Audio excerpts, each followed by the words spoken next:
기도하겠습니다. 하나님 감사를 드립니다. 귀한 말씀을 들을 때에 우리 아이들의 마음이 활짝 열려서 깨닫는 말씀이 있기를 간절히 바라고 원합니다. 예수님의 이름으로 기도드립니다. 아멘.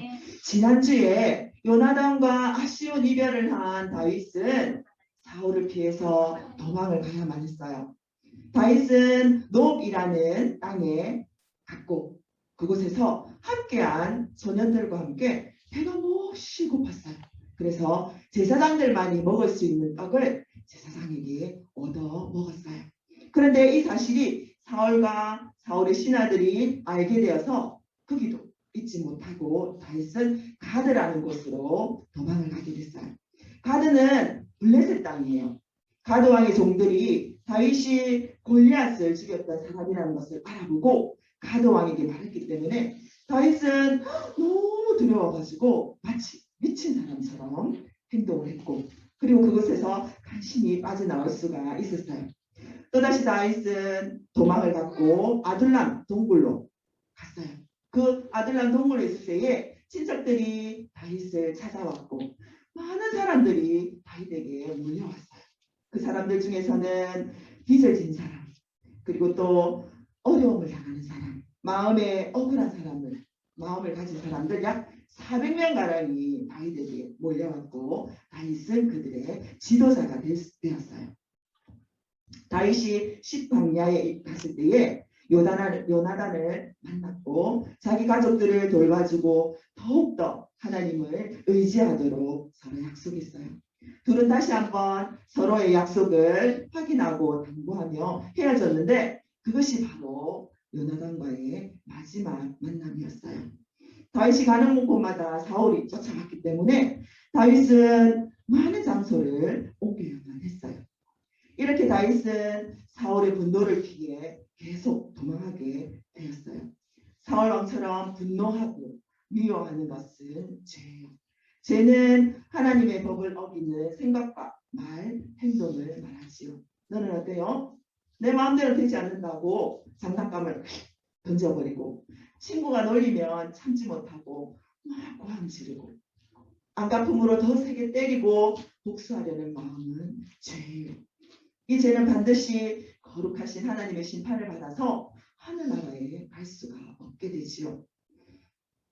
그러나 하나님은 너를 사랑하셔서 죄를 용서받을 수 있는 길인 예수님을 이 땅에 보내어 주셨어요. 죄가 없으신 완전하신 예수님은 너와 나의 죄를 대신해서 십자가에 걸려 피 흘려 죽으셨어요. 예수님이 이렇게 너와 나의 죄에 대한 값을 대신 갚아주셨던 거예요. 성경 로마서 5장 10절 중반절에 그의 아들의 죽으심으로 말미암아 하나님과 화목하게 되었은즉 말씀하시죠. 완전히 죽으신 예수님은 무덤에 묻히셨지만 말씀대로 3일 만에 다시 살아나셨고 지금도 친구나 선생님을 위해서 기도하고 계세요. 하지만 다윗은 사울 왕을 피해서 계속 도망가야만 했어요. 다윗이 엔게디에 있다는 소문을 들은 사울 왕은 3,000명의 군사를 데리고 다윗과 그의 부하들을 찾아다녔어요. 사울이 길가에 있는 양 우리에 이르렀을 때에 마침 동굴이 있어서 사울은 그 동굴 안에 들어가서 쉬었어요. 그런데 그 동굴 깊은 안쪽에 다윗과 그의 부하들이 숨어 있었어요. 부하들이 다윗, 오늘 하나님께서 기회를 주셨습니다. 이 말은 바로 사울을 죽이자는 말이었어요. 그러나 다윗은 사울 왕에게 가까이 기어가서는 사울 왕의 옷자락을 싹 베었어요. 그 후에 다윗은 사울 왕의 옷자락을 벤 것에 대해서 너무나 마음이 찔렸어요. 왜냐하면 하나님께서 기름 부은 자를 해치는 것은 하나님께서 검하셨다는 것을 다윗은 알고 있었기 때문이에요. 그리고 부하들에게도 절대로 사울 왕을 해치지 말라 조용히 말했어요. 다윗은 하나님의 기름 부은 자를 기름 부은 사울 왕을 해치지 말라며 하나님께 맡겼어요. 만약 네가 예수님을 영접한 하나님의 자녀라면 같이 한번 읽어볼까요? 시작. 여러분을 미워하는 사람에게도 선하게 대하세요. 친구 너도 복수하고 싶은 적이 있었죠. 친구가 왕따를 시켰을 때나 또는 선생님이 친구들이 보는 앞에서 이렇게 창피를 주었을 때 일부러 밀어서 다치게 한 친구로부터 상처를 받았을 때에 복수할 거야 생각하며 미워하는 마음이 들 수 있어요. 그런데 하나님은 복수하고 싶어하는 마음을 싫어하세요. 성경 로마서 12장 21절에 악에게 지지 말고 선으로 악을 이기라 말씀하세요. 네가 원수를 사랑하고 용서하기란 결코 쉬운 일은 아니에요. 하지만 하나님은 복수하는 마음 대신에 친구니가 그 친구를 사랑하고 그리고 친절을 베풀 수 있도록 도와주실 수 있어요. 그 하나님의 도우심으로 다윗은 자신을 죽이려는 사울왕을 해치지 말라 말하며 옷자락만 조금 잘랐던 것이었어요. 사울왕은 아무것도 모르고 쉬고 나서 길을 빠져나왔어요. 다윗은 동굴에서 나와서 왕이여, 깜짝 놀란 사울은 뒤돌아봤어요. 왕이여, 제가 왕을 해치겠다는 사람들의 말을 어찌 그리 들으십니까? 오늘 하나님께서 굴 속에서 왕을 내 손에 맡기셨지만 저는 왕을 죽이지 않았습니다. 이것을 보십시오. 왕의 옷자락입니다. 그래요. 사울왕은 다윗이 자신을 죽일 수 있었지만 죽이지 않은 사실을 알게 되었을 때에 다윗을 향해서 울며 말했어요. 내 아들 다윗, 나는 너를 죽이려 했는데 너는 나를 죽이지 않고 살려주었구나. 너는 나보다 낫다. 너는 앞으로 왕이 될 것이며 너의 나라가 든든히 설 것이다. 그때 나의 후손을 다 없애지 않겠다고 약속해다오. 네, 왕이여, 그렇게 하겠습니다. 이렇게 두 사람은 약속을 했고 사울 왕은 다윗을 떠났어요. 하지만 얼마 지나지 않아 사울 왕은 다시 3,000명의 군사를 이끌고 하길라 언덕 길가에 진을 쳤어요. 그때 다윗은 광야에 머물고 있었어요. 다윗은 한밤중에 부하 아비새와 사울 왕이 머물고 있는 진영으로 내려갔어요. 그런데 사울 왕을 지키는 군사들도 모두 잠들어 있었고요. 사울 왕을 가장 가까이에서 지켜야 하는 군대 사령관인 아브넬 장군조차도 잠들어 있었어요. 사울 왕의 칼은 땅에 꽂혀 있었고 왕의 물병은 왕의 머리 위에 있는 것이었어요. 그때 아비새가 하나님이 오늘 당신의 원수를 당신에게 넘겼습니다. 제가 참으로 단번에 사울 왕을 죽이겠습니다. 두 번 찌를 것도 없습니다. 나에게 허락해 주십시오. 하지만 다윗은 누구든지 하나님께서 세운 자를 치면 죄가 없겠느냐. 이렇게 다윗이 두 번이나 사울을 살려준 것은 원수 갚는 일을 하나님께 맡겼기 때문이에요. 또한 원수를 갚는다 하더라도 똑같이 공평하게 원수를 갚을 능력이 사람에게는 없음을 알고 있었기 때문이죠. 그렇다면 원수를 용서하고 사랑해야 하는 이유는 무엇일까요?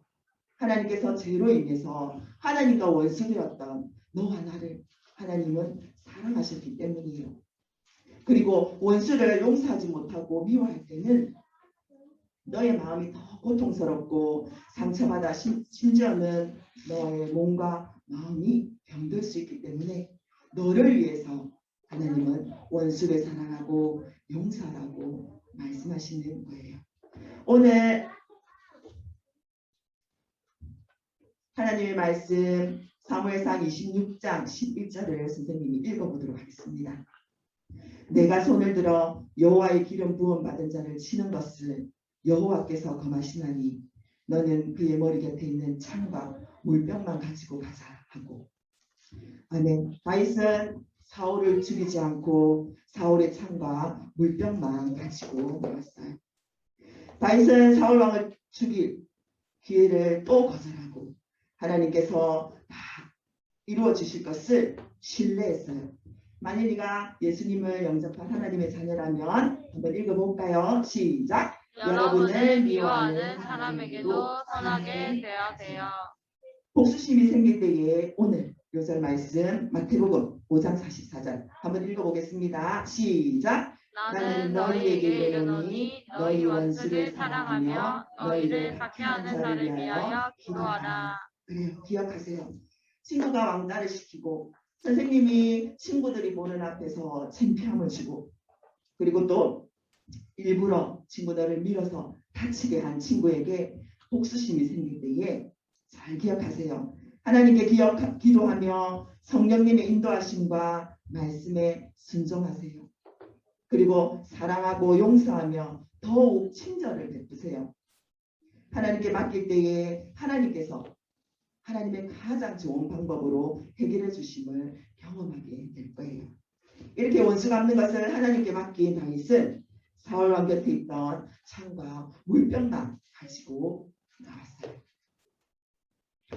다윗은 사울 왕 진영 반대편에 높은 꼭대기에 서서 큰 소리로 아브네라, 너는 용사가 아니냐? 왜 왕을 보호하지 않느냐? 한 사람이 왕을 죽이러 들어갔었느니라. 그 말을 들은 사울 왕도 잠에서 깨었어요. 왕의 창과 물병이 어디 있는지 보아라. 멀리서 보니 왕의 창과 물병이 다윗의 손에 있는 것이었어요. 그때 사울 왕은 아니 다윗의 목소리가 아니냐? 네 왕이시여 왜 저를 자꾸 잡으려고 하시나이까? 제가 무슨 죄를 왕에게 지었습니까? 아니다 내가 잘못했다. 너는 나를 살려주었으니 이제 다시는 너를 해치지 않으리라. 하나님께서 너를 축복하시기를 빈다. 너는 위대한 일을 할 것이요 너는 반드시 승리할 것이다. 그래요. 하나님께서는 끝까지 하나님을 신뢰하는 다윗을 보시고 사울의 마음을 바꾸어 주신 것이에요. 사울 왕은 마침내 끈질긴 다윗의 추격을 포기하고 사울 왕과 다윗은 평화롭게 돌아갔어요. 하나님께서는 다윗의 믿음의 선택을 보시고 사울 왕의 마음을 변하게 하셨어요. 네가 예수님을 영접한 하나님의 자녀라면 한번 읽어볼까요? 시작. 여러분을 미워하는 사람에게도 선하게 대하세요. 네가 복수하고 싶은 유혹이 생길 때 성경 마태복음 55장 44절을 큰 소리로 방송하세요. 우리 다 같이 한번 해볼까요? 마태복음 5장 44절 말씀 시작. 나는 너희에게 이르노니 너희 원수를 사랑하며 너희를 박해하는 자를 위하여 기도하라. 그리고 사랑하고 용서하며 더욱 친절을 베풀 수 있겠나요? 네. 하나님께 기도하겠나요? 네. 성령 하나님의 인도하심에 순종하겠나요? 그 친구들은 큰 소리로 아멘 해볼까요? 아멘. 친구 너도 다윗처럼 원수를 용서하기 위해서 하나님의 도움을 받기를 원하나요? 그 친구는 먼저 하나님께 죄를 용서받아야 해요. 화를 내면서 장난감 던지고 내 마음대로 되지 않는다고 고함을 지르고 또 나에게 힘들게 한 친구에게 복수할 거야 하며 미워한 죄를 고백하세요. 예수님께서 너를 위해 죽으시고 3일 만에 다시 사신 것을 믿으세요. 성경 요한복음 10장 9절 상반절에 내가 문이니 누구든지 나로 말미암아 들어가면 구원을 받고 예수님을 진심으로 믿으면 죄를 용서받을 수 있다는 말씀이에요.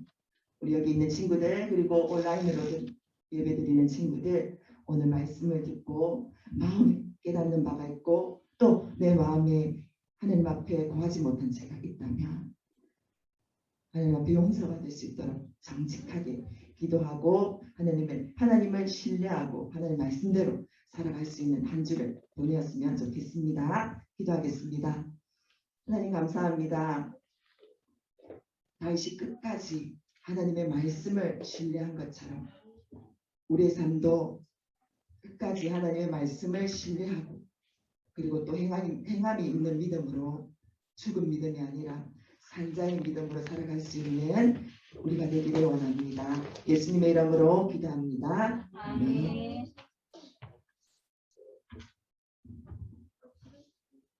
네, 이제 선교 찬양 부르고 최재현 선생님 나오셔서 선교사 이야기 전해주시겠습니다. 승리는 온 세상 어린이들 어린이는 모두를 사랑해요. 우리 모두 손잡고 일어나요. 이 복은 땅 끝까지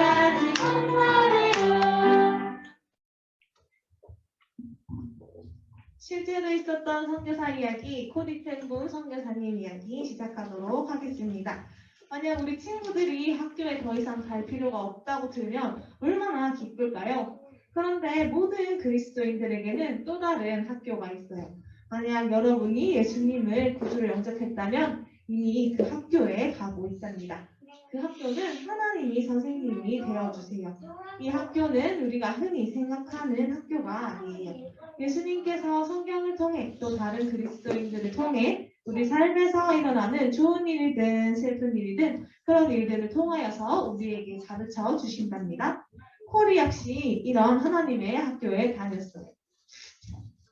코리가 어렸을 때 예수님이 항상 함께 하시기 때문에 어둠을 무서워할 필요가 없다는 것과 또 불쌍한 사람들을 사랑하고 그들을 위해 기도하는 것을 배웠어요. 또한 코리는 모든 사람이 예수님에 대해 들어야 한다는 것을 배웠어요. 하나님의 학교에서 여러분은 대부분의 것들을 또 여러분이 자신이 겪는 그 경험을 통해서 배우게 돼요. 어느 날 코리가 아파서 병원에 갔는데 결핵이라는 판정을 받게 되었어요. 그 당시 결핵은 치료약이 없어서 많은 사람들이 결핵으로 죽기도 하고 많은 사람들이 걸리는 병이었어요. 이 이야기를 들은 코리는 충격이 컸고 집으로 돌아가 곧장 침대에 누웠어요. 처음에는 많은 사람들이 코리를 찾아왔지만 시간이 흐른 후 사람들도 점차 찾아오지 않고 코리는 혼자 침대에 누워있기만 했어요. 코리는 하나님께서 왜 이렇게 그토록 외롭고 아프도록 허락하시는지 이해할 수가 없었고 또 하나님께 화도 났어요. 하지만 하나님께서는 코리에게 비록 때때로 슬프고 외롭다 할지라도 주님 감사해요 라고 말하는 법을 알려주셨어요. 또 어느 날 코리는 배가 아팠는데 다시 병원에 갔을 때 의사가 그녀가 앓고 있는 병은 결핵이 아니라 맹장염이라는 것을 알아냈고 코리는 수술을 받은 후 다시 건강하게 되었답니다. 또 이제 코리의 언니인 베시는 주일학교에서 아이들을 가르쳤어요. 또 베시는 다음과 같은 제안을 했어요. 코리야, 다음 주에 나랑 함께 주일학교에서 성경 이야기를 하지 않을래? 5,000명을 먹이는 이야기란다. 코리는 그 이야기를 잘 알기 때문에 아이들에게 이야기를 잘 전해줄 수 있을 것만 같았어요. 코리가 베시만큼 잘 가르쳐줄 수 있었을까요? 베시가 이야기를 하면 마치 아이들은 이야기 속에 빨려든 것처럼 그 이야기를 집중해서 들었어요. 하지만 코리가 이야기를 했을 때 5분 만에 그녀의 이야기가 끝이 난 것이었어요. 너무 빨리 끝나버려 어린아이들은 깜짝 놀랐고 코리는 더 이상 할 말이 없어서 베시에게 도움을 요청했어요. 코리는 아이들을 잘 가르치지 못해 속상했지만 그녀는 포기하지 않았어요. 코리의 친구 중에 기독교 학교의 선생님이 있었는데 코리는 그 친구에게 아이들에게 성경 이야기를 가르칠 수 있게 해달라고 부탁했고 그 친구는 코리의 부탁을 들어주었어요. 코리는 그렇게 아이들에게 성경을 많이 가르쳐서 이제는 아이들에게 성경 이야기를 잘 가르칠 수 있게 되었고 또 학교에서 종교교육을 해도 된다는 특별 허가를 받기도 했어요. 이렇게 코리가 방문한 학교 중에 하나는 지체장애인 친구들을 위한 학교였어요. 어떤 아이들은 지난 시간에 배운 것도 기억을 못했지만 그들은 코리가 가르쳐준 성경 이야기는 잘 기억했어요. 왜냐하면 그 이야기는 예수님에 관한 것이었고 그 아이들은 예수님을 사랑하기 시작했기 때문이에요. 그들은 하나님께서 싫어하시는 것과 하나님께서 우리 친구들을 사랑하셔서 예수님을 보내주신 것, 또 예수님의 십자가 사랑을 이해했어요. 또 그런데 그것이 코리가 말을 잘해서일까요? 아니에요. 성령님께서 그 마음 가운데 성경의 어려운 부분들을 풀어서 설명해 주셨기 때문이에요. 성령님은 지금 여러분을 위해서도 똑같은 일을 해주세요. 또한 코리는 정상적인 예배를 이해하지 못하는 지체장애인들을 위한 예배도 시작했어요. 이를 통해 많은 지체장애인들이 예수님을 알게 되었어요. 또 코리는 너무나 많은 일을 하기 원했어요. 어느 날 코리는 아버지에게 저는 시계 만드는 사람이 되고 싶어요 라고 말했어요. 그때 아버지가 나는 내가 나보다 더 훌륭한 시계 만드는 사람이 될 수 있다고 생각한단다 라고 말했어요. 아버지가 그런 말씀을 하시니 코리는 너무 놀라웠어요. 아버지는 네덜란드에서 시계를 가장 잘 만드는 사람 중 하나였기 때문이에요. 코리는 열심히 일해서 시계를 만드는 자격증을 받았고 네덜란드에서 시계 만드는 자격증을 받은 최초의 여자가 되었어요. 시계를 수선하는 것은 많은 인내를 필요로 하는 작업이었는데 주님의 일을 하는데도 많은 인내가 필요했기에 주님의 일을 하는데 좋은 준비를 할 수 있었어요. 또 시계를 수선할 때는 손이 조금이라도 떨리면 안 되는데 그런 때 코리는 예수님, 주님의 손을 내 손 위에 얹어주세요 라고 기도하면 그녀의 손은 떨리진 않곤 했어요. 이렇게 세월이 흐르고 코리의 세 분의 숙모들과 어머니는 돌아가셨고 또 놀리와 윌렘은 결혼해서 자녀를 낳았어요. 이제 아버지와 베시, 코리만이 그 가족의 집에서 살고 있었어요. 어느 날 저녁 윌렘이 그들을 방문하게 되었어요. 윌렘은 인도네시아에 선교사로 가게 되었는데 그곳에 학교가 없어 자녀들을 선교지로 데려갈 수 없게 된 몇 명의 선교사님들의 말을 듣게 되었고 그래서 그의 자녀들인 남자아이인 하디와 여자아이인 퍽과 한스가 탱봉 가족과 함께 살게 되었어요. 또 곧 그 집은 사람들로 가득 차게 되었어요. 그것은 하나의 큰 행복한 가족이었답니다. 이 가족들에게는 어떤 일이 생기게 될까요? 다음 주를 기대해 주세요.